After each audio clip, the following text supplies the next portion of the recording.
Hello, everyone. We are here. We are back with something we have not named, so we're calling it No Time for a Name. We're here with Cap Maceda Aguilar. We're going to talk about watches again because Cap has a really long way to go in learning about watches, although he has started very quickly. The first, if you actually ever saw one of the first videos I did stuck at home by myself, it was about how Cap had to learn how to wind his watch. So the next question he sent me by message was, Carl, what's the big deal about Swiss watches? And I said, dude, we need a long conversation. We haven't had that conversation. So in this, our no time for a name No thing, time for a name. no time for a name. What the heck? Yeah, sure. I gave Cap homework. Cap, who is Martin Luther? Oh, He didn't do his homework. Martin Luther King? No, Martin Luther. Who Martin Luther King was named after. But yes, Martin Luther. Who's Martin Luther? There's a reason for this. I brushed up on another thing. Sorry. Another thing is second. Okay, Martin Luther. Okay, explain the Lutheran explain the Lutheran wave in Europe. And you're not going to do this, are you? No, I'm not going to do this. Sorry. Okay, Sorry. We will explain this. When people ask me, what's the deal with Swiss watches? I get on a long historical context thing. And what happened is this. Basically, in Europe, people were rebelling against the Catholic religion, right? One of the things they were rebelling against was the fact that you could effectively buy your way into heaven or pay money to get your sins. So the point of that is that all the people, the ones who believed, who were breaking away from the Catholic Church and the French Catholic Church had to leave, and they were primarily Protestant, and they left and they went to neutral Switzerland. So that is, the thing is, these were called the French, I don't know if I'm pronouncing this correctly, Huguenots. And they were arguably Europe's first ever refugees. Okay. Refugees, uh-huh. Now, a lot of towns, a lot of guilds in which, people belong to these guilds. They belong to these organizations, these groups. Quite often, the guild would combine with the belief system, the religion, and so on, and the location. So the people that had to leave, in the case of the Huguenots, they were not your traditional farmers and whatever, so on. They were more artisans. They were craftsmen and so on. So all these craftsmen left France and went to Geneva. Okay, so that, to a large extent, is why there was a pool of ability, pool of knowledge, pool of pool of workers that could do this. That was in Geneva.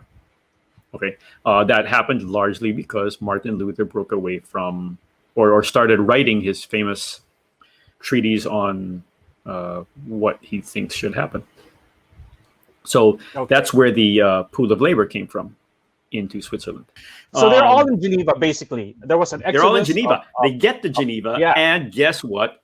A lot of them can't work because John Calvin, who was kind of a little bit more hardcore than Martin Luther, said you can't make things beautiful for no reason, basically. Okay, it's like you can't just make art for art's sake. You can't make whatever. There has to be a reason. So all these people who were craftsmen, all these people who were goldsmiths, jewelers, and so on, could no longer work on that. Okay, they had no job. The difference was timepieces were not considered superfluous. They were tools, so you could work on timepieces.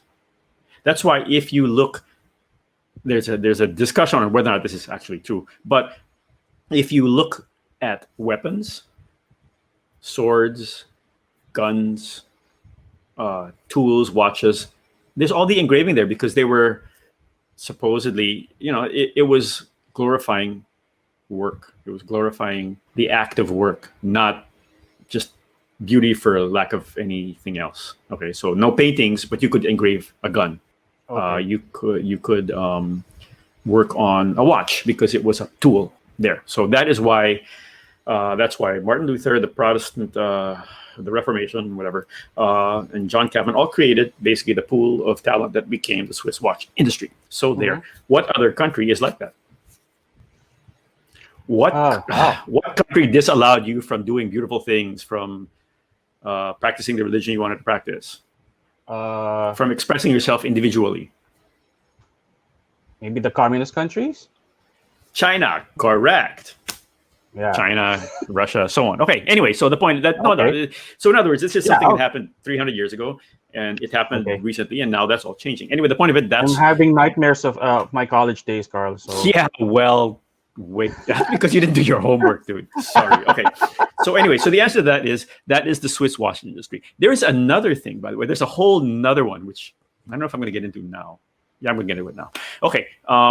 There was a time in the past where the Swiss. Okay, so this is how the Swiss watch industry developed. Okay, it was put there. It was practical answers. Okay, which is the Swiss, they're very practical, and so they had and so these were basically all handmade things. At that time, you really wouldn't have one person making one watch. Okay, because it's different skill sets. So you'd have to have different craftsmen making different watches, and there was a time when other countries were starting to develop watchmaking. And one of them was the United States or America or whatever it was at that time. And so the Swiss were losing that market. Okay, there is a corollary to this later on with the whole quartz revolution, but we'll have that discussion later.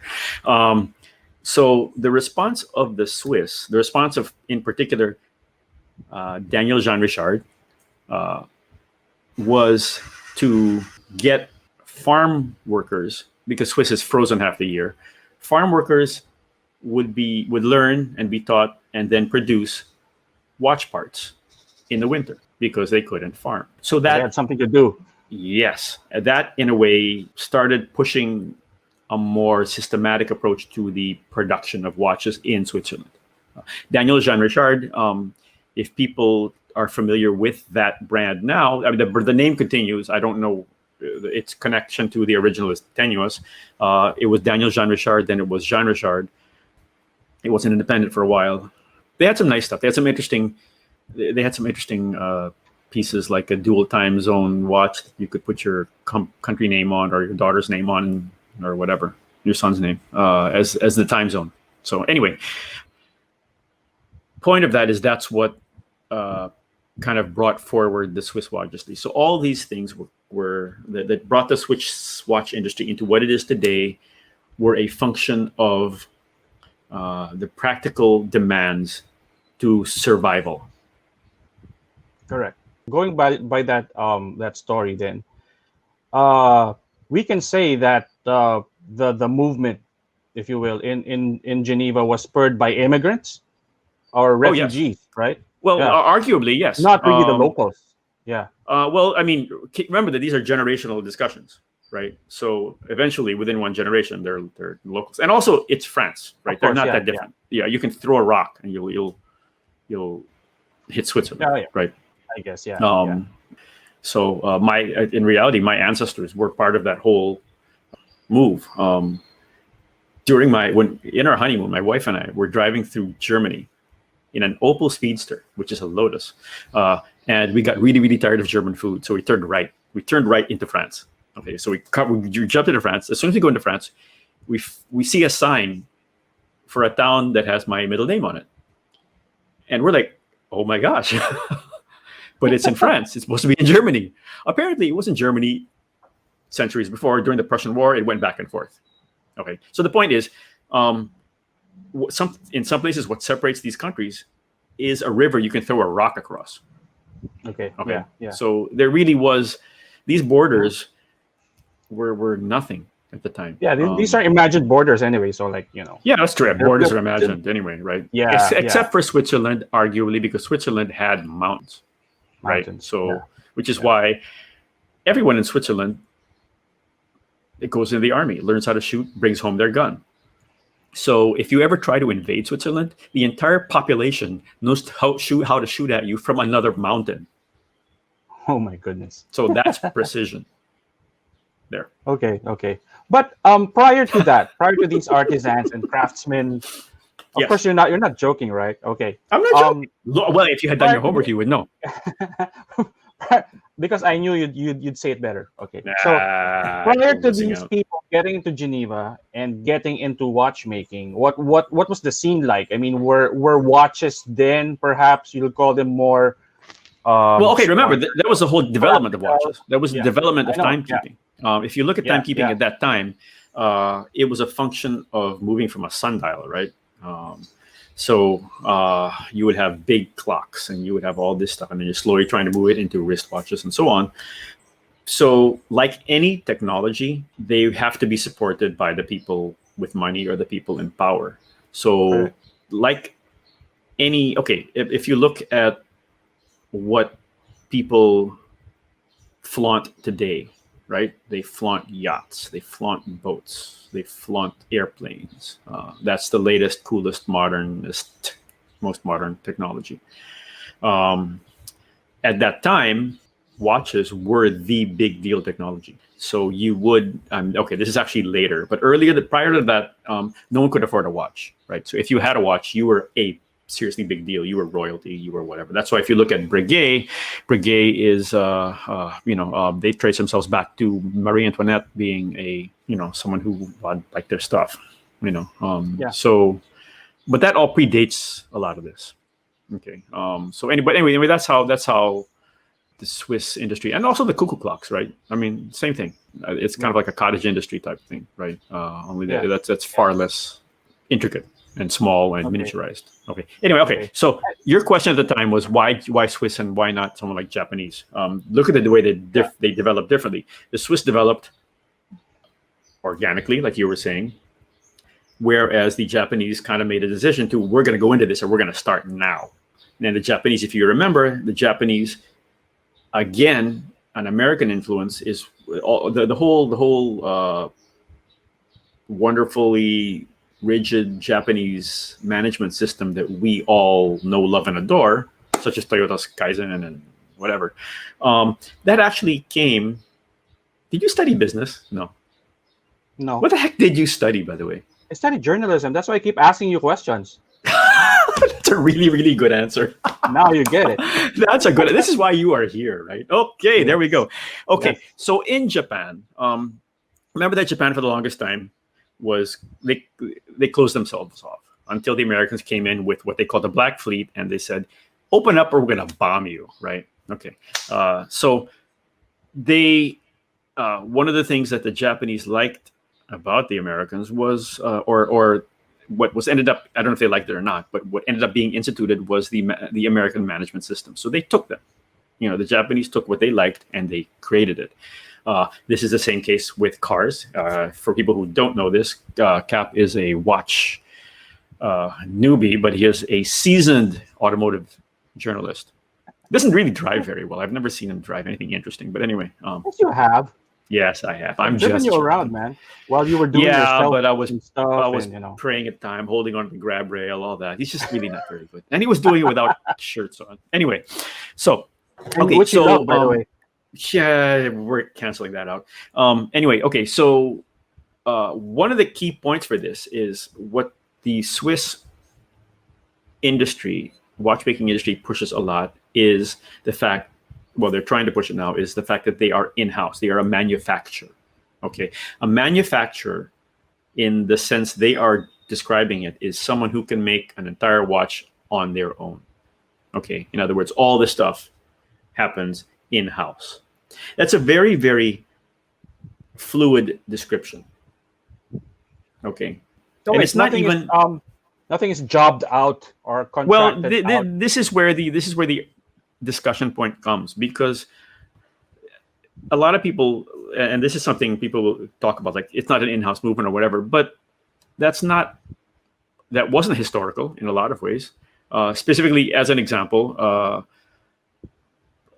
these people who made the different parts of the watch and then all got together after winter and came to a farmhouse. There's actually a farmhouse outside JLC, and they point to that as that's where we would get everyone together, and that's where we would buy all the parts, and then we would do that. That's how it expanded. So the whole in-house idea isn't yeah, it's used very heavily for marketing now, but it's not as key as many people think. For one thing, and this has happened in the last 5-10 years when people started.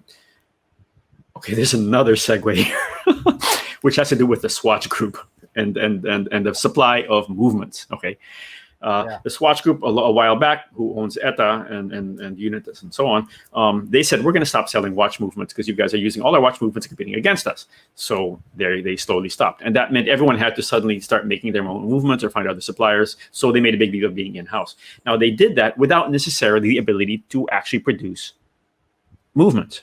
So they had to learn. So in the last 10 years, the ones who went in-house, you found a lot of them who just were not all that good at making or, importantly, servicing their watches. Here's a question though, because like to a newbie like me, like what's the difference among these like movements? I mean, how much complicated is it for let's say one of those houses or brands to have been It's suddenly told, hey, it's you can't insane. use my movement anymore? It's insane because they just didn't. Okay, what historically happened, and I keep going back to history on this. Okay, you're gonna have to keep me on track here. There. Okay, when the court, remember I talked about the American influx that had Daniel Jean Richard decide to somewhat streamline whatever. Here's another thing. IWC, International Wristwatch International Watch Company, founded by an American. Oh, Yeah, Jones, F.A. Jones is an American. He went to Europe to find his way or whatever, study and whatever. He was a power plant guy. He was building water power production, and this is mechanical production. This is not electric production. Okay, mechanical production. He would put it in a river, and then he would take that power and throw it out to manufacturing. And one of the things that he decided to manufacture or get involved with was the creation of watches.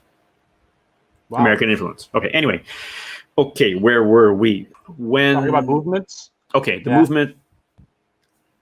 movement for a watch or caliber for a watch. The caliber is the mechanical or quartz piece that basically makes the hands move. Okay. It can, it's basically done. I'm looking at something I can show you, but I don't want to do it right now. So a movement can be anything from a basic two-hand movement to a hugely complicated one. Yeah. Okay. And there used to be a lot of people who made a lot of these movements. As watches became less, I don't want to say less important, but as they became something that became more increasingly industrialized in production, those that used to make them on a small basis had to drop out. This was furthered by the fact that, okay, we're going to go to Swatch. Swatch, we think of is the plastic watches, basically. But it is a key player in the Swiss watch industry, in the global watch industry. It saved the watch industry to a large extent, if not completely, because at that time you had the quartz revolution, and so the Americans, Japanese, and the Swiss. The Swiss actually made a quartz early as well. They just never took it on as much as the others did. So all of a sudden, the timepiece that you were talking about could be done more accurately with a quartz movement, more cheaply with a quartz movement. Yeah. Right. So the Swiss were faced with that. They were faced with the destruction of their beloved industry. Swatch came in. Well, Swatch at that time was created, and they did two things. The visible one, well, they did several things. The visible one was create these watches that became fashion items. Right? You would switch watches. You would buy a different watch for a different thing. It appealed to a younger market. It was. Those were quartz, then they became mechanical anyway. But the other thing they did was they were able to guarantee movement makers that they had someone that would buy their product, because all of a sudden people were dropping their orders. We can't buy your product. We can't whatever. So they were stuck. So on the commercial side, consumer side, that's what the Swatch was what we saw. But on the business and industry side, they really did provide the orders that kept these people alive. And eventually they took them over. They took over ETA. ETA is the big movement maker. Okay. Now over the years, and there's an argument to what they did. A lot of people thought, oh, you're that's not fair. That you're not letting us buy movements anymore. But the truth is, it was the making of those movements by only very few people, very few companies. It stymied development. Everyone worked on the same darn watch, the same thing. This is a good thing in the sense that if you want something done, you can go to Mang Loy and he will know how to fix it. This is not the case with a fully in-house movement developed completely alone, because you're going to have to send it back to Switzerland to have one guy fix it, maybe. This is one thing people don't realize. The higher up you go this ladder, the harder and harder it is to service things. Okay. Yeah. And one of the problems was in the 90s, the early 2000s, when suddenly everybody got into watches, whereas we geeks were there way before. All of a sudden, you had people coming into a watch shop and saying, I want to buy the most expensive watch. What is it? And it's a perpetual calendar with a minute repeater. Like, okay, I'll take that. And then he'll go play golf with it. I'm like, are you insane? You cannot do that. So what it was is people who did not know watches were buying these expensive watches. And then all of a sudden they would be broken. And so there was this backlash. Anyway, okay. So it's not necessarily a positive that a company starts building its own movements. And to be honest, a lot of them are based on the old ones anyway. Okay, so we're getting back to movements. Basic movement, you've got what regulates time. Okay, you've got kind of what gives the sound, the ticking. Okay, that's important because it gives you consistency. It gives you like that. Okay, to get that, you have to have something that's powering that, which tends to be that thing that you wind. Okay, I'm gonna get it out. Okay. This thing. Okay. Or I'll do it here. Hold on. Oh yeah. There we go. Okay. This thing. Okay. Now, this is the front of the watch. This is a two-hand movement. I'm going to move my Seiko out. This is a two-hand movement by Tissot. Okay. Tissot is a Swatch company, right? It is. It is. It is? It's Okay. part of the Swatch group. You are correct. Okay. Am I too in your face now? Haha. Okay. Okay. So now this is the back of the watch. This is actually a great thing. It's pretty inexpensive. People don't know it exists. Every time people see it, like, they actually make that, like, yeah, dude, it's the best thing. Anyway, and you don't know how many times I use this to explain things to people. Okay. So, if you look in the back, you're going to see nothing is moving right now. Okay. If we wind the top, and the top, okay. Who invented the crown? Oh, king. I did a video on that. It's from that. You can't see the Patek. Okay. Anyway, no, because before I could give you another. Okay, before when you had okay, I keep forgetting. Before. So what's that movement, Carlo? Is that a specific like? Oh, dude, this is like a basic ETA, Unitas. Okay. Hand wound. Okay, so when you see the thing slipping back and forth, that is what kind of gives you the regulation of the time. Okay, the tick, tick, tick, tick, whatever. You need to power that. To power that, you compress a spring. Okay, to compress a spring, you used to have to use a key. It will be right there, and you would put a key in, and you would do that. And that's how you would. They actually have something somewhere that you have to do that for. Okay, that's how you would wind a watch. That's how you would set the time. Okay, now it was Patek Philippe. Historically, before they were even that name, they're the ones who managed to make that power that. Okay, so we're gonna do it now. I bet you really didn't expect this all to happen when you told me you wanted to talk, did you? Totally not, man. Okay, so please go on. So when you wind it, okay, you see what's happening there. Then you see that thing start to move. Yeah. Okay. If you look on this side, you see this area. You're going to see that spring compress. Okay, you see it? That spring compressing is now what is making that thing move. You see it? It's moving now. Yes. There. Now I see it. Okay. There you go. That at its most basic is a watch movement. Okay. Okay. And when you say watch let movement, me ask you something. Let's backtrack to Geneva again. I'm very curious about this. when all of these craftsmen, artisans, and what have you, so when they went into um, Geneva and started making watches, did they do them individually? Like, I mean, we're talking about the No, movements, or like, do they have no, like a because no one could. master? Oh, No one could produce the one thing. Okay, it's a completely. Remember that these are all intricate. Okay, but you're talking about coming from clocks, right? So yes, as clocks, and remember these were town clocks before anything else, right? They were a big, huge thing. It was towns who had the money to buy them. It was royalty who had the ability to put it on top of their uh, mansion or their whatever, not castle anymore, but center of government. Um, that's what would happen. Okay, so no, they did not, and they're very, very different. For example, the guy who has to shave like a balance cock is very, very different from the guy who has to make the hairspring. They're completely different skill sets, completely different. So it's not there's very it's it one person cannot do that. There's a really, really good project right now that won one of the awards in the GPHG, and they produced a watch completely by hand using no mechanical industrialized stuff.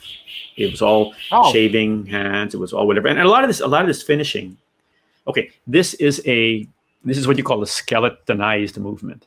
If it was a skeletal movement, then from day one it would be skeletal. Okay, okay. This might be a skeletal movement. Anyway, but if you look at the engraving and so on. Remember we talked about watches were tools, right? So they could be yes. allowed to be engraved. So you could give someone a plain watch, or you could engrave it and charge them more for it. Okay. Uh, Now, the finishing of a watch, when they call the finishing of a watch, they tend to mean how shiny it is, how smooth it is, whether or not you engrave it. That's also part of finishing. There's a reason for this, why this is important, because it has to do with what you can call Swiss made. That is the most basic. Okay, my apologies. That's not a two-hand movement. That's a three-hand movement, because the third hand is a sub-seconds down at the bottom. Okay, Oh yeah, I see it. Okay. so it's a three-hand movement. That's kind of that's pretty much the most basic you're going to get. There are very few two-hand movements. This is one of them. This is an example. Okay, this is an example. This is this is probably your most basic panerai. Okay, it's what they would call the logo. Can you show on the watch cam? Watch cam. Can you show it on the watch Okay. cam? Okay, there you go. You're useful after all. Okay. Yeah. See. Okay. This Okay. is Now I see. this is a basic panerai. People would normally think it's what they call the logo or the base or the whatever, but it's not. This is an odd one. Okay. It's very, very simple, and it should be in its normal form. It at the time was the least expensive watch in their catalog. This one was even cheaper. It's a special edition Panaristi anniversary thing. Okay, but what happened was in the trend for having their own movements, this was an aberration. This was an old ETA movement. So it was actually, when it released, the least expensive thing they had in their catalog. And some people would argue that, yeah, but we want an in-house movement. We want their own movement. We want the Panerai P000 or whatever. But I'm like, no, dude. At the movement, anybody can fix. This is not a watch that's going to sit in a safe. Anyone can fix it. I can go anywhere and have someone fix his watch. So that's an example of quite often. And remember, we shouldn't be thinking of watches as collectibles. The watches are tools. They're daily use things. So we should, in that case, going back to the whole. Let me just cut you there. I think a lot of people are going to disagree with you on that because I know that you yourself are averse to that term, collecting watches, right? But yes, I know some people, quite a lot of people actually are proud to be called collectors. Well, okay. That's why I was. Okay, Yeah, you mentioned that. Right. We had this discussion before with Cap, and he talked about he was talking about me as a collector. I'm like, I'm not a collector. I collect books. I collect brochures. I collect massive. I collect so much. Okay, my wife will kill me. I collect so much stuff that when we started Caliber 18 years ago, that was our source of knowledge. A lot of my old stuff, and that's very true because all of a sudden these watch companies started having to find their history, and they never kept track of it because they were a business. So it fell to the enthusiasts to keep track of the historic importance of these watches. I one time Okay. I was doing something on the Squadra of JLC, the Reverso Squadra. I was writing about it because they were bringing it out again. And I said, okay, I called JLC, I emailed JLC, and I said, I want this photo from your historic archives. And they said, oh, we don't have that. I'm like, yes, you do. Here's a copy. Find me the original. So, they don't know it. And they never knew that. Yeah. Tag Heuer did not know that their watch went into space earlier than everyone thought. They did not know. They found out because an enthusiast was walking through NASA's museum, and he saw the date of when that watch was used. And the watch was used, and it was put, the guy's wife, the astronaut's wife, sewed on a strap that would fit him as needed. Okay, so it was that rudimentary. And so this enthusiast said, if those he checked with NASA, are those dates right? Right. Oh, dude, you predated Omega. so that's why if you look, right. So if you look historically, there was a sudden change in what they called their watches, right? But anyway, so he called Tag Heuer and said, did you know that you actually had a watch up in space this year? And they're like, we did not. There. So enthusiasts powered a lot of this. They're the collectors, even the auction houses. So, for the record, anyway, so there are people who are not a watch collector. You're a watch enthusiast. I'm just a geek. I'm a watch geek. Anyway, okay. So there's now nothing in WatchCam. Let's put something in WatchCam. Okay. There. Okay. Where did I say this? Okay, this is the quartz of the one you tried on too. There. Remember that when I talked about the quartz? The importance of the quartz one. It's that one. Okay. So at its most basic, that's the watch movement. Okay, it's kind of like this layer, and then you have modules. You have modules that you put on. If you want to add a date, you put on a module, and that module, the key point for that thing is that little, usually center-mounted rod that everything goes around. Okay, the reason for here, it's a sub-seconds. Okay. And that was an older development because they could not put 3 hands on that center thing before. That's historical Patek. If you look at the Pateks, I shouldn't be looking around for a Patek. There's a historical reason why they do that. I happen to like it, but technologically, it's harder to make them all central.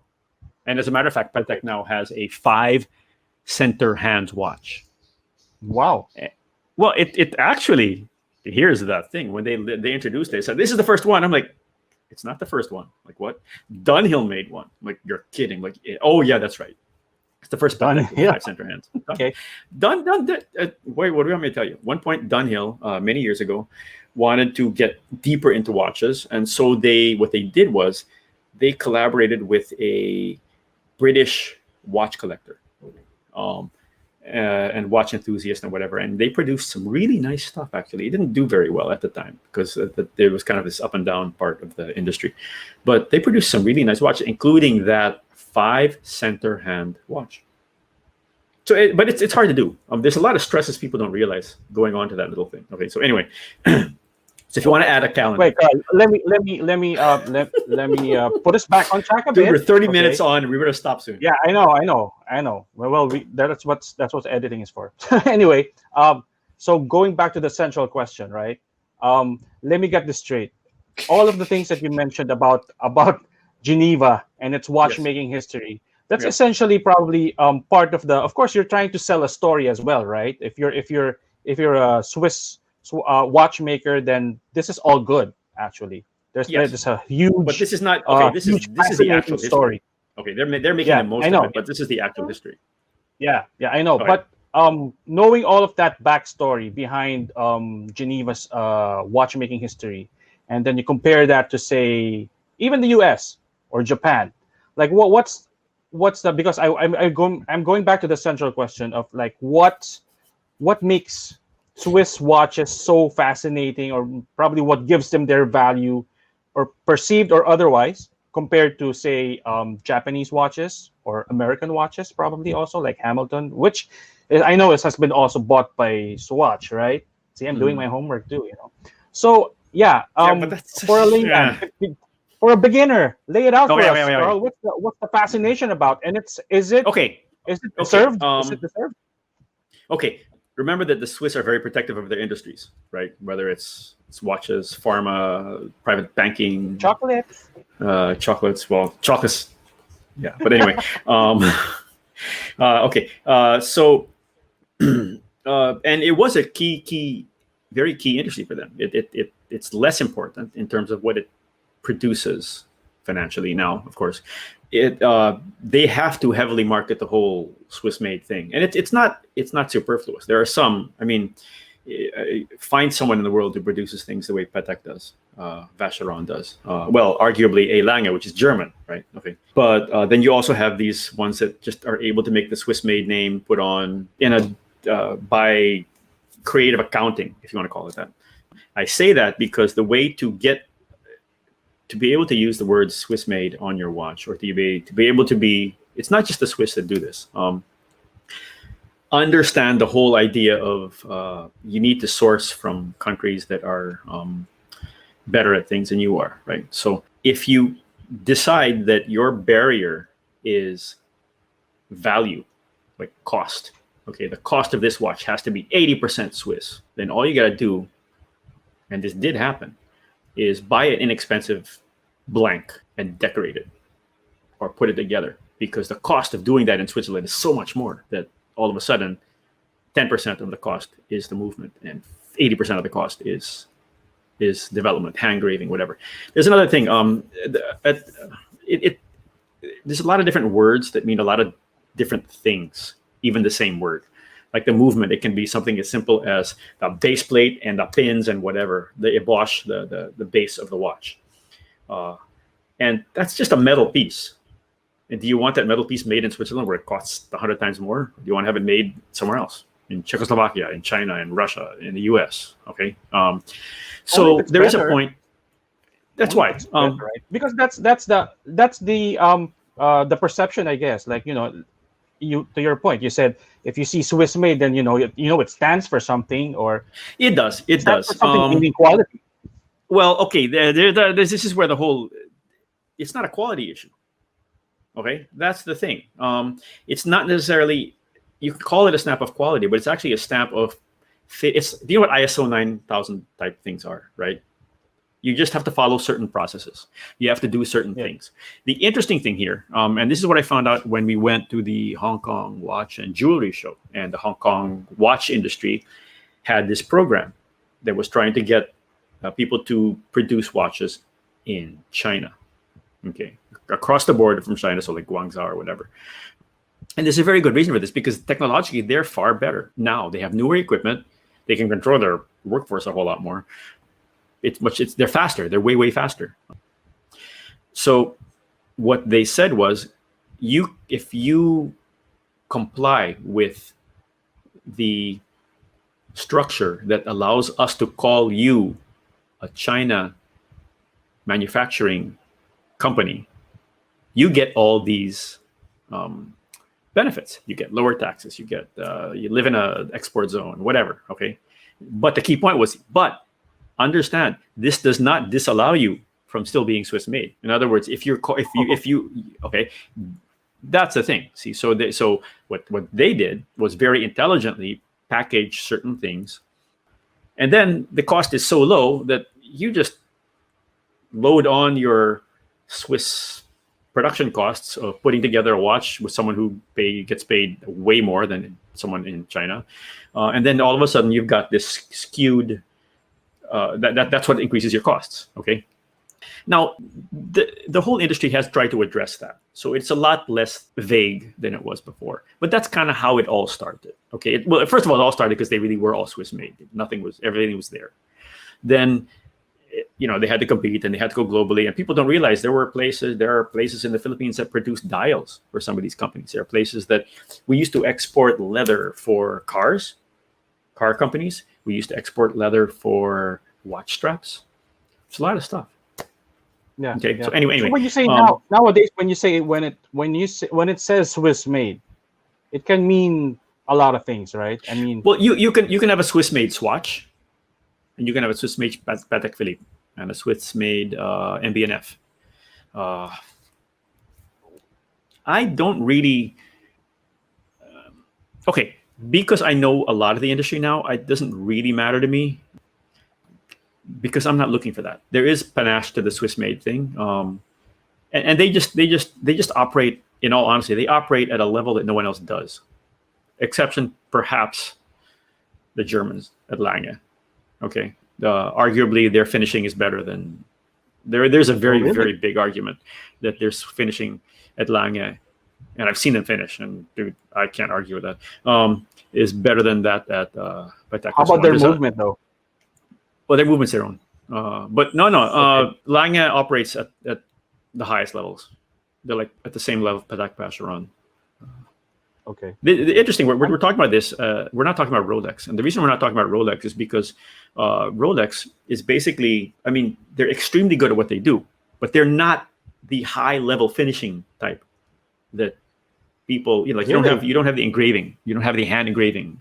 That's not their thing. Rolex came up at a time when people just did not have reliable watches. Okay, it's a people think it's a luxury item now, and it was a luxury item then. But the key point was you needed to be able to time things. You needed to know what time. What some of the development for watchmaking and timekeeping came because because trains were crashing into each other because they had no way of knowing what time it was. So they had to develop a consistent system. Ball watch initially of the U.S. That's their claim to fame. They produced the engineering watches, the train watches that were so consistent that this train operator from New York and this train operator from Chicago would not crash into the same place because they could agree that this was the actual time. Okay, so these were all tools, and Rolex came in and produced a lot of the consistency needed for these watches. So they're not high watchmaking in the sense that they will finish everything to the highest degree or whatever. Their Rolex's job is to give you a good, consistent product, and that's what they did. And while we take that for granted now, that was not the case before. Okay, there really So wasn't. they're really known for more of like timekeeping accuracy. Is that Oh, right? accuracy, precision, consistency, robustness. The Oyster case, dude. The Oyster case was a big deal. These are things you couldn't put these watches anywhere near water before. You had to carry them carefully. If you look at the well, okay. If you ever get to Greenwich, it's an awesome. All the nautical clocks and so on, and a lot of it was just isolating the clock from the rest of the world. It went from having a big clock on a tower to having a clock in your house. How do you take that clock and put it on a boat that's going to be doing this all over the place and changing time zones? And yet, if you don't have a timekeeper, you'll fall off the map. You'll get lost. You can't judge the stars correctly because you need a base. You need a Navigate, baseline, and that baseline is the timekeeper. Okay, so is it different from Chinese, Japanese, American, Yeah. whatever? Yes, because the Swiss now focus on beauty and on technical development and You're the talking about consistency. generally, right? Like Generally. across the brands. Generally, Okay. but remember, understand that we're talking about an industry that has both Swatch and cheaper than Swatch, and Patek Philippe, Yes. who just launched this awesome new watch. But anyway, they're different, and they speak to different people. Just like in our other industry, a Toyota Wigo is great, but that's not the market for a Porsche Taycan, right? Which is not the market for whatever funky one-off McLaren or Ferrari or Lamborghini. They're all different markets. Okay, the Americans kind of lost the plot to a large extent. No one's really making watches at the same level anymore. There's some smaller ones that are trying to, and they're doing well, but they're not at the same level. And they focus on different things. They focus on. There's some guys. There's this one guy who basically bought up all the Rose engine, which is what makes the engraving. Watches, and he learned to teach himself because he just loves that, but he's a very, very small player. In general, no one's really making a lot of watches in the US. It's just not cost effective. That may change. China, there's a lot of watchmaking. It's just an industrial thing. They're getting better. They have their own. There are Chinese watchmakers in the AHCI, which is the basically global independent watchmaker group. Great bunch of guys. There are Chinese guys there. There are Japanese guys there. The Japanese are kind of the key ones because the Japanese are the ones who, just like in cars, took all the best stuff and made it themselves, and they make it all in house. They really, really make it in house. It's under one big roof, one big, huge roof, one facility.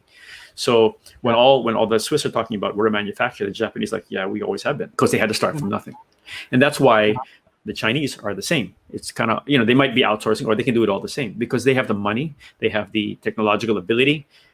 They have the finance to just buy the newest stuff. They can really buy the newest stuff. If we go, like, I don't know if you were with me when we went to Geely or whatever, it's just all potential, right? They can buy everything they want. They can buy the best equipment. They can hire the newest designers. It's the same thing. Prototyping, they're designers who used to spend their lives in Europe to point to the US, and they all want to go to China, because in China, you want a prototype, walk down the street. They'll give you a prototype in a few days. You can change something. So all this stuff can be developed. What the Swiss do that's different, number one, is for example, it's very, very hard to beat Rolex's commitment to service. They have service centers all over the world. And that servicing is a very, very big badge to them.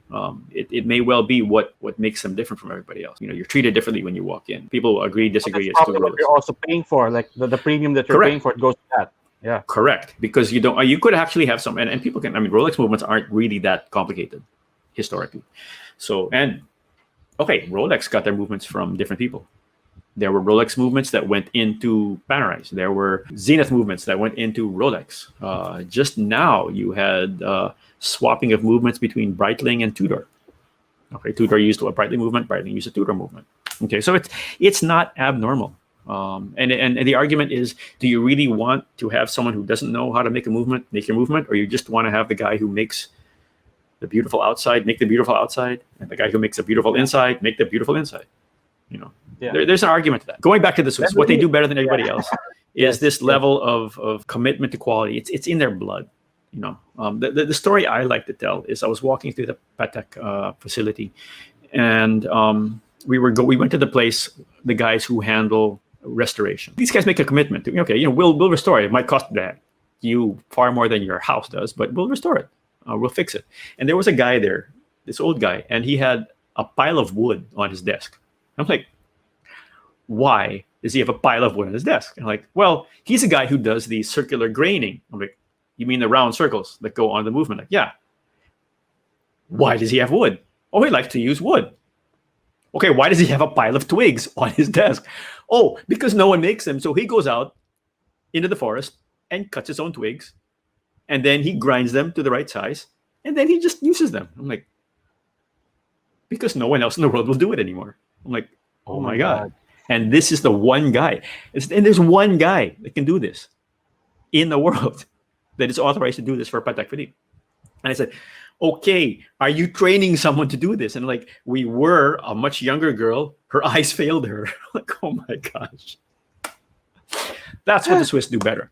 Okay, that's they're just, there. Okay. So is there a reason to buy Swiss watches? Yes. Is there a reason to buy Japanese watches? Yes. If you want to buy Chinese watches, yes.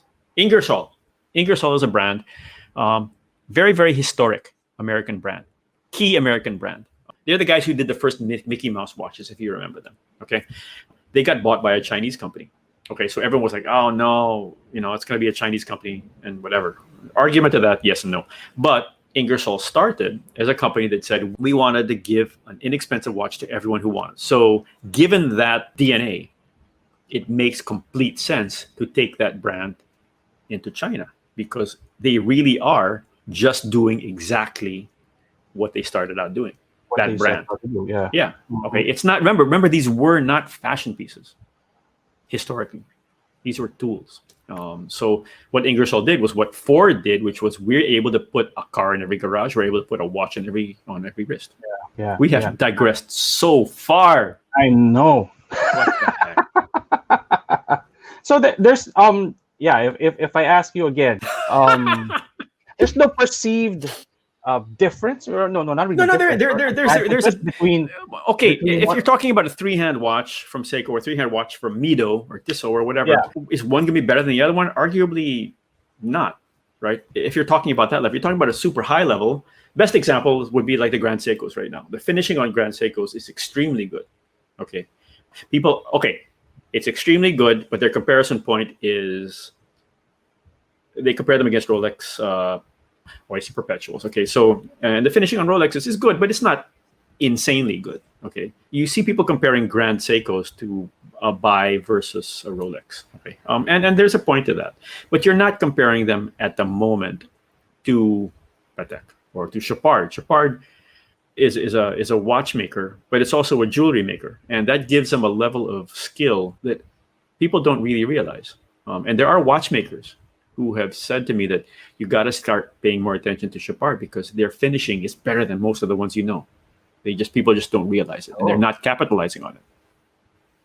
What we want to do is just get people excited about all kinds of watches, and we don't want to diss anyone. I've stood giving a talk where someone said, "I hate all Swiss watches. Japanese are the only way to go," and there's a point, but it's not our point. And then I've heard people say, "Don't buy Japanese. Just buy. It should be a Swiss watch, right? Yeah, it comes yeah. down to what you want. There's stuff you can get out of Switzerland. You're never gonna get it. Hey, you're wearing. Speaking of Seikos, you're wearing the Tubataha. Yeah. I got my Tubataha. I finally got the strap or the bracelet resized to my wrist. You had it done, or you did it yourself? No, I had it done. We didn't get to that lesson yet with Leonard, so That's true. I had it done. Going back, because I did some research, contrary to you did homework. Oh my god! Research. It's like I was trying to find out. My question was like, how do people assemble their collections? I know you hate the term, but or how do they start doing it? So there are several ways to go with that.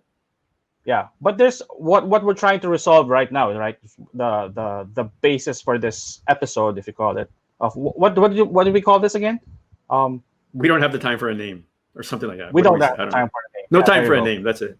No time for a name. There you go. So So basically, Carl, you dodged my question. Whether Swiss watches are better than other watches or other define better though. That's why you got to define better. Yeah, I know because I've seen opinions on the internet about how the Japanese are this and this, how about the Swiss, how the Swiss are this and this. And remember, I asked you also before, right, that there's this perception too. Even let's say with a brand like Seiko, there's more value, literally, in a Seiko that's made in Japan versus one that's made in, let's say, Malaysia, right? So that's why, perhaps for newbies who are trying to navigate, getting into the hobby, the watch collect. Okay. That was a good example. The Malaysian Seikos versus the Japanese Seikos. That's a good example because you're talking about a brand that no one paid attention to for a long time. No one mainstream. I mean, we watch guys did, no question. Watch geeks, whatever. But they were never as collectible as they are now. Or as interesting as they are now, or as mainstream as they are now. And there are a lot of different reasons for that. When they go to Malaysia, it allows them to make watches less expensively. And it's I guess it's like getting back to your question of what to collect. Again, I'm not a fan of the word collecting in that case. You could focus on, your focus could just be collecting Japanese made ones. Or your focus, you can go any level. You can focus on just JDM watches, meaning watches that are available only in Japan. You could focus on only limited editions. You could focus only on Alpinists or Fives. There's any number of ways you can go into collecting things. I tend to not be that type of a person. I collect straps. I collect straps. Look at that. I have on this table alone. I collect Erica straps. On this table alone, I have 1, 2, 3, 4, 5, 6. Oh my goodness. 7. Those are all Erica? These are all Ericas. Yeah, which I love, by the way. No, because we're playing around with them, right? This is our CLBR 101 thing, right? This is our CLBR 101 strap, right? So, and this is a big deal. We talked about this. This is a really, really big deal for us. It's the watch that helped us get into, where is it? It's around here somewhere. There. Help us get into that. There. Our bronze turtle. Yeah. No way authorized bronze turtle. We have to say that all the time. There. Okay. So what do I collect? Stuff like that. I wouldn't go into, I have some watches that are just fun. They're just pleasant. I have a watch produced in the Philippines. It's called the Spacewalk or something, but it's just fun. And I've actually brought it with me to Switzerland, to Baselworld, just because I figured, you know what, I should bring this watch to Baselworld. And It's how fun. did people like it? Did you show it off? Yeah, a little bit. They were far more interested in the bronze turtle. So they were, dude. I don't know what to tell you. That thing went around the world and got everyone by surprise. So Okay. anyway, So reeling it back in again. Let me reel you back in again. So there are multiple how do you say it, motivations for assembling a collection. There you go. Maybe that's a nice term to do it. Others, yeah, as you correctly pointed out, you're such a journalist. They might they might be they might like Japanese brands better, Seiko's in particular. You could go deep. You can Another go set deep would into like anything. wristwatches. Yeah. Yeah. But yeah, You could go deep into anything. yeah. So it really depends on the motivation, because I also hear of some people who are. Remember, you told me like some people would probably just collect limited editions with probably, in my mind, to my mind, with the purpose of probably looking to sell it off probably in the future. That the No, value would that whole appreciate. And that whole that's another. selling off thing, Yeah. is a fairly modern. Uh, it's a fairly modern attitude. You wouldn't really. Most of the serious watch enthusiasts I know historically were not the type to think about selling when they're buying. Okay. It just wasn't. It was just not their thing. This whole idea of it's actually very damaging to the market now. This idea of flipping a watch or buying a watch to resell it, it's creating the aberration for the market. But again, that's the market. What Are they say? jacking up the Demand is there. prices? I mean, the general effect of jacking up the prices, even for, I mean, at the retailer level, does that do that kind of disservice? It does. If the examples now being the steel Rolex sports watches, the Patek Nautilus, these are all watches that were no big deal. They were seriously no big deal at the time. You could walk into any shop and pick up a GMT. You could walk into any shop, and not any shop, but the right shop. And I'm not saying this because I know these people, but one time I walked into this is a year. Okay, watches were already getting scarce, and I walked into a shop in Rockwell, Rolex, and I said, "Okay, I'm looking at these 3 watches. What have you got?" I said, "Oh, we have none. They're all rare." Call me back in a day. I didn't buy the watch. I was just kind of messing around to see, just to see. It was the Batman at the time, right? And I was figuring like that's going to be around forever. Why bother, right? At the time, and then now they're just super scarce. Were you at the Grand Seiko Lexus event? You were, right? Okay. Do you remember when I took over the whole back part of that and shot watches? Yes. Remember that? Okay. Some of the we were doing another shoot.